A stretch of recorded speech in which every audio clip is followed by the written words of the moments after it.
आपका मेरी क्लास में। आज का हमारा टॉपिक है प्रोडक्टिविटी। प्रोडक्टिविटी मीन क्या होता है स्टूडेंट? उत्पादकता। यानी जो ग्रीन प्लांट्स होते हैं, जो हरे पौधे होते हैं, जिस चीज को प्रोड्यूस करते हैं उसकी रेट को हम क्या बोलते हैं? उत्पादकता यानी प्रोडक्टिविटी कहते हैं। तो आइए स्टूडेंट देखते हैं, किसी भी पारितंत्र क्या होता है? जो हमारा इकोसिस्टम होता है, चाहे वो ग्रासियस इकोसिस्टम हो, चाहे वो ट्री रिलेटेड हो, चाहे वो एक्वेटिक हो। तो किसी भी पारितंत्र को की क्रियाशीलता, उसको स्थिर रहने के लिए किसकी आवश्यकता होगी स्टूडेंट? सोलर एनर्जी की, मतलब सूर्य के प्रकाश की आवश्यकता होगी। अगर सूर्य का प्रकाश नहीं होगा तो क्या प्रॉब्लम आ जाएगी, क्या परेशानी आएगी कि जो ग्रीन प्लांट्स होंगे, जो हरे पौधे होंगे, वो अपना क्या होगा उत्पादन नहीं कर पाएंगे, क्योंकि यूवी लाइट के बिना क्या होता है? प्रकाश संश्लेषण की क्रिया नहीं हो पाती। तो किसी भी पारितंत्र की क्रियाशीलता और उसको स्थिर रहने के लिए सौर ऊर्जा की निवेश की निरंतर आवश्यकता होती है। यानी सोलर एनर्जी से क्या होगा? पारिस्थितिकी में के अंदर सोलर एनर्जी से क्या होगा? प्रकाश संश्लेषण की क्रिया होगी, और प्रकाश संश्लेषण की क्रिया से क्या होंगे? जो प्रोड्यूसर होंगे वो क्या करेंगे? प्रोड्यूस करेंगे। यानी कैसे? प्रकाश संश्लेषण क्रिया में स्टूडेंट आप क्या पढ़ते हो कि जैसे CO2 प्लस वाटर, इसमें क्या होगा? जब यूवी लाइट आएगी तो क्या हो जाएगा? क्लोरोफिल भी प्रेजेंट होगा। उस टाइम में प्लांट्स क्या कराएंगे? अपना फूड बनाएंगे, यानी ग्लूकोज की फॉर्म में क्या होता है? उनका फूड बनता है। यानी प्लांट को क्या होगा? अपने सिस्टम को, अपने खुद की स्टेबिलिटी को रखने के लिए किसकी आवश्यकता होगी? सोलर एनर्जी की आवश्यकता होती है। तो नेक्स्ट देखिए स्टूडेंट कि ये जो आपकी प्रोडक्टिविटी होती है, ये 2 टाइप्स की होती है। फर्स्ट होती है प्राइमरी प्रोडक्टिविटी, सेकेंड होती है सेकेंडरी प्रोडक्टिविटी। तो प्राइमरी प्रोडक्टिविटी क्या होता है स्टूडेंट कि प्राइमरी मीन प्राथमिक, प्राइमरी मीन प्राथमिक, जो क्या होगा? क्या होते हैं हमारे प्राथमिक? कौन होते हैं? हमारे प्रोड्यूसर, यानी जो हमारे ग्रीन प्लांट होते हैं। और सेकेंडरी क्या होते हैं? जो ग्रीन प्लांट का उपभोग करते हैं, उनको खाते हैं, यानी कंज्यूमर। तो द्वितीयक उत्पादकता किससे रिलेटेड होगी? हमारे कंज्यूमर से रिलेटेड होगी। तो प्राइमरी प्रोडक्टिविटी किससे रिलेटेड होगी? हमारे ग्रीन प्लांट से। और सेकेंडरी प्रोडक्टिविटी जो उनको खाएंगे, यानी ये ऑटोट्रॉफ्स होंगे और ये हेटेरोट्रॉफ्स होंगे। तो देखिए स्टूडेंट कि प्राथमिक उत्पादन वह प्रकाश संश्लेषण के दौरान जो पादपों द्वारा क्या किया जाता है? एक निश्चित समयावधि में प्रति इकाई क्षेत्र द्वारा उत्पन्न की गई जैव मात्रा या कार्बनिक पदार्थ की मात्रा होती है। कि प्राइमरी प्रोडक्टिविटी क्या होगी? जो फोटोसिंथेसिस की प्रोसेस के थ्रू जो प्लांट्स होंगे, जो फूड बनाएंगे, उस फूड को यहाँ पे किस रूप में लिया गया है? जैव मात्रा या कार्बनिक पदार्थ की मात्रा। तो जो फूड बनेगा उसकी जो जैव मात्रा होगी, एक निश्चित समयावधि में प्रति इकाई क्षेत्र द्वारा वो कितना उत्पन्न किया गया है, उसको हम क्या बोलेंगे? Primary productivity. क्लियर है? नेक्स्ट देखिए कि इसे भार और ऊर्जा के रूप में व्यक्त करते हैं। यूनिट क्या होगी इसकी? या तो भार होगी या ऊर्जा के रूप में। नेक्स्ट जो जैव मात्रा होगी, उसको उत्पादन की दर को हम क्या बोलते हैं? उत्पादकता। सिंपली स्टूडेंट कि जो प्रोड्यूस करेंगे प्लांट्स हमारा प्रोड्यूस करेंगे, जो कार्बनिक पदार्थ बनाएंगे, उसकी रेट को हम क्या बोलते हैं? उत्पादकता कहते हैं। नेक्स्ट स्टूडेंट, प्राइमरी प्रोडक्टिविटी को हम 2 भागों में बांटते हैं। ये जो पीछे आपने प्राथमिक उत्पादकता पढ़ी है स्टूडेंट, उसको हम 2 भागों में स्टडी करते हैं। फर्स्ट है GPP और सेकंड है NPP। GPP क्या होता है स्टूडेंट? ग्रोस प्राइमरी प्रोडक्टिविटी, जिसको हम सकल प्राथमिक उत्पादकता भी कहते हैं। और NPP क्या होता है? नेट प्राइमरी प्रोडक्टिविटी, यानी जो शुद्ध प्राथमिक उत्पादकता होती है उसे हम क्या बोलते हैं? NPP। तो स्टूडेंट GPP क्या होता है?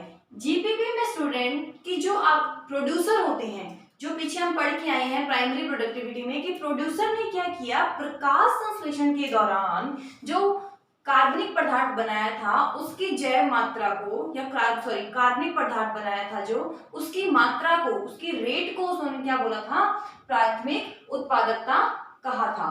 तो यहाँ देखो कि यह इकोसिस्टम में, ठीक है, उत्पादकों में जो संग्रहित कुल पदार्थ की मात्रा यानी जो जैव मात्रा है उसका कुल स्थिरीकरण होता है उसको हम बोलते हैं जीपीपी। यानी जो उन्होंने कार्बनिक पदार्थ बनाया है उसका जो कुल स्थिरीकरण है उसको हम क्या बोलते हैं, जीपीपी।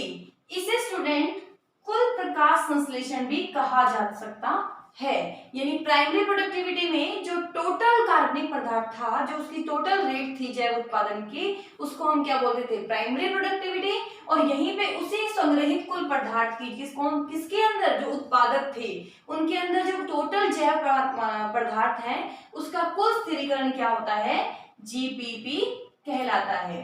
अब स्टूडेंट क्या होता है, जीपीपी के दौरान जो प्लांट्स होते हैं वो अपना कुछ भाग जो होते हैं श्वसन में काम ले लेते हैं। यानी जो टोटल कार्बन स्थिरीकरण हुआ, कार्बनिक पदार्थ का स्थिरीकरण है उसका कुछ जो भाग होता है वो श्वसन में काम हो जाता है, काम में लिया जाता है। यानी जो टोटल जीपीपी थी उसका कुछ भाग किसमें यूज कर लिया उन्होंने, रेस्पिरेशन में, या फिर कुछ मेटाबॉलिक एक्टिविटी में उन्होंने थोड़ा सा भाग काम में ले लिया।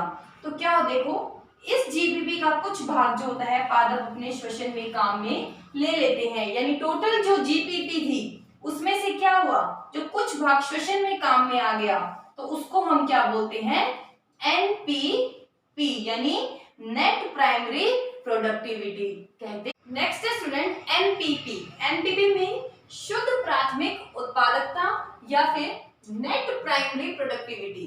एनपीपी क्या होता है, शुद्ध प्राथमिक उत्पादकता या फिर नेट प्राइमरी प्रोडक्टिविटी को हम क्या बोलते हैं, एनपीपी।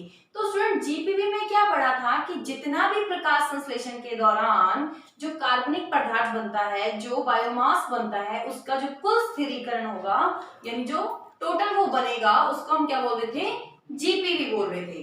तो अब एनपीपी क्या है, तो जीपीपी के अंदर स्टूडेंट जितनी भी रेस्पिरेशन के अंदर, मेटाबॉलिक एक्टिविटी के अंदर जो भाग काम में ले लिया गया तो जो बचा हुआ होता है, जो शेष बच जाता है बायोमास, उसको हम क्या बोलते हैं, एनपीपी। तो देखिए स्टूडेंट कि पादप ऊतकों में श्वसन या फिर उपापचय क्रियाओं के दौरान जो जीपीपी में से बच जाता है, शेष बचे कार्बनिक पदार्थ की मात्रा को हम क्या बोलते हैं, एनपीपी कहते हैं। यानी ग्रोस प्राइमरी प्रोडक्टिविटी के दौरान जो कुछ जो भाग था वो रेस्पिरेशन या फिर मेटाबॉलिक एक्टिविटी के अंदर काम में आ जाता है, तो जो बाद में जो जैव भार बचता है, जो बाद में बायोमास बचता है, उसको हम क्या बोलते हैं, एनपीपी कहते हैं। तो देखिए एनपीपी क्या होगा, जीपीपी के अंदर से अगर हम रेस्पिरेशन रेट जो काम में आया था, रेस्पिरेशन मेटाबॉलिक एक्टिविटीज के अंदर जो भी काम में आई थी बायोमास, तो जो शेष बच जाता है वो क्या होगा, एनपीपी कहलाता है। तो जीपीपी क्या होगा कि जो एनपीपी है उसके अंदर रेस्पिरेटरी या फिर मेटाबॉलिक एक्टिविटी का जो भार था, जो कार्बनिक पदार्थ में यूज हुआ था वहां पे, उसको हम बोल देंगे जीपीपी। Clear student. नेक्स्ट है एनपीपी उपभोक्ताओं के उपभोग के लिए उपलब्ध बायोमास है। वेरी इंपॉर्टेंट है स्टूडेंट कि अब तक जो हम प्राइमरी प्रोडक्टिविटी के अंदर पढ़ते आ रहे थे वो रिलेटेड था प्रोड्यूसर से, यानी प्लांट से, हरे पौधों से, ऑटोट्रॉफ जो थे उनसे।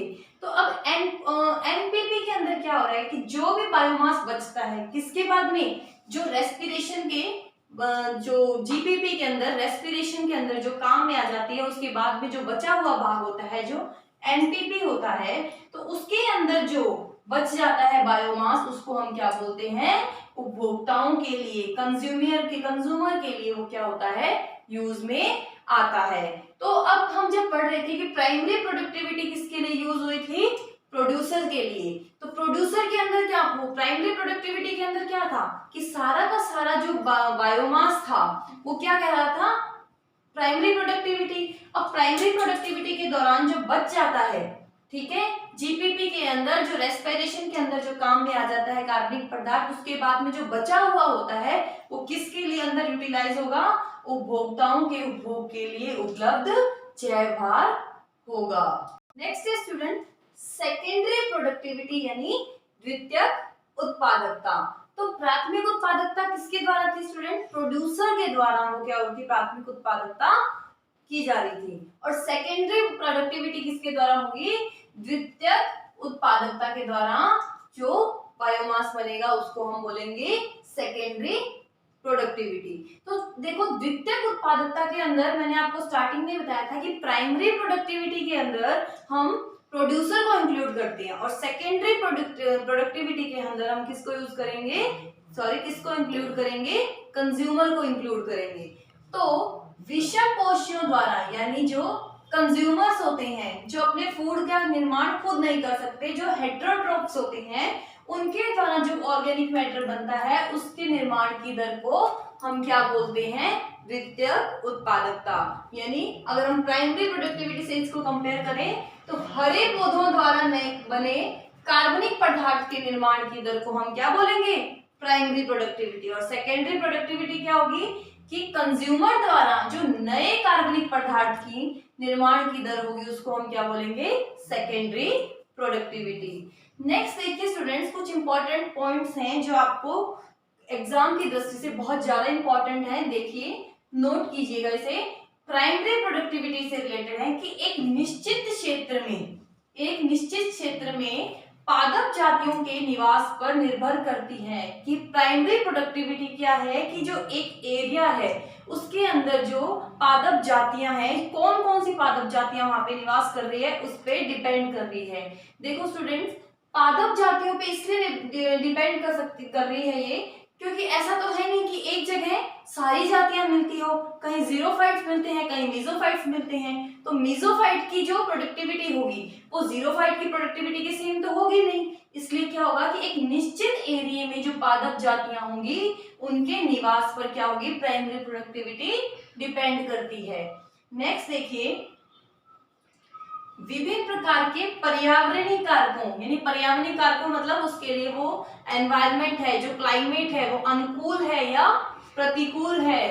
पोषकों की उपलब्धता, मीन कि उसको जो मिट्टी है, सॉइल है, सॉइल से सारे के सारे जो मिनरल्स हैं वो मिल रहे हैं, नहीं मिल रहे हैं, कौन सा मिनरल उसको ज्यादा मिल रहा है, कौन सा मिनरल उसको कम मिल रहा है। और पादपों की प्रकाश संश्लेषण क्षमता पर भी निर्भर करती है। पादपों की प्रकाश संश्लेषण क्षमता का मीन स्टूडेंट यहाँ पर है कि किसी प्लांट की तो प्रकाश संश्लेषण क्षमता कैपेसिटी है बहुत ज्यादा होती है और कई प्लांट्स होते हैं उनकी फोटोसिंथेसिस कैपेसिटी कम होती है। जैसे आपको पता है शुगर केन, जो गन्ना होता है, गन्ना कौन सा है? C4 प्लांट है। इसकी जो प्रकाश संश्लेषण की दक्षता होती है बहुत अधिक होती है। तो जरूरी नहीं है सभी प्लांट्स की क्या होगी? शुगर केन के बराबर होगी। नेक्स्ट देखिए, इसलिए ये विभिन्न प्रकार के पारिस्थितिकीय तंत्रों में भिन्न भिन्न होती है। यानी डेजर्ट इकोसिस्टम के अंदर जो प्राइमरी प्रोडक्टिविटी होगी वो अलग होगी और जो ग्रासलैंड इकोसिस्टम होगा वहां पे प्राइमरी प्रोडक्टिविटी अलग होगी, फॉरेस्ट इकोसिस्टम होगा वहां पे प्राइमरी प्रोडक्टिविटी अलग होगी। नेक्स्ट देखिए, संपूर्ण जीवमंडल, जो संपूर्ण बायोस्फीयर है कि वार्षिक कुल जो प्राइमरी प्रोडक्टिविटी होती है उसका जो टोटल जो जैव भार होता है कितना होता है? 170 बिलियन टन आंका गया है। यानी जो पूरे जैव मंडल के अंदर जो प्राइमरी प्रोडक्टिविटी होती है, जो एनुअल होती है, कितनी होती है? 170 बिलियन टन आंका गया है, जिसमें ओनली जो अपना सी होता है, समुद्र होता है, उसकी उत्पादकता यानी उसकी प्रोडक्टिविटी है 55 बिलियन टन। तो 55 बिलियन टन ओनली समुद्र की है। तो लैंड की जो बची हुई होती है वो सारी की सारी किसकी होगी? लैंड की होगी। तो ये बताइए कि जो प्रोडक्टिविटी है सी की ज्यादा है या लैंड की? लैंड की प्रोडक्टिविटी सी के कंपैरिजन में ज्यादा होती है। नेक्स्ट स्टूडेंट, एक्वेटिक इकोसिस्टम में जो गहरी झील की उत्पादकता होती है क्या होगी? सबसे कम होती है, जबकि जो सबसे अधिक कहाँ होगी? समुद्र के अंदर कोरल रीफ की होगी। कोरल रीफ यानी प्रवाल भित्तियां, पता होगा आपको, सिलेंट्रेट क्लास जो होती है आपकी क्लास, उधर हम कोरल रीफ के बारे में पढ़ते हैं। नेक्स्ट देखिए कि समुद्र में उत्पादकता के लिए क्या होता है? नाइट्रोजन एक सीमाकारी कारक होता है, यानी लिमिटिंग फैक्टर का काम करता है, जबकि झील में लिमिटिंग फैक्टर कौन होता है? फॉस्फोरस क्या करता है? लिमिटिंग फैक्टर का काम करता है। नेक्स्ट इंपॉर्टेंट पॉइंट देखिए स्टूडेंट कि टेरेस्ट्रियल इकोसिस्टम, आपको पता ही है टेरेस्ट्रियल इकोसिस्टम कौन सा होता है, जो हमारा लैंड बेस होता है, और एक्वेटिक इकोसिस्टम कौन सा होता है, जो हमारा वाटर बेस होता है, जो एक्वेटिक एरिया होते हैं उनसे रिलेटेड होता है। तो टेरेस्ट्रियल इकोसिस्टम में जो उष्णकटिबंधीय वर्षा वनों की उत्पादकता जो होती है क्या होती है, सबसे ज्यादा होती है। क्या होती है टेरेस्ट्रियल इकोसिस्टम में, जो उष्णकटिबंधीय वर्षा वन होती है उनकी प्रोडक्टिविटी सबसे ज्यादा होती है। नेक्स्ट है कृषि पारिस्थितिकी तंत्र जो होता है उसमें गन्नों व चावल की जो फसल होती है उसकी जो प्रोडक्टिविटी होती है सबसे अधिक होती है।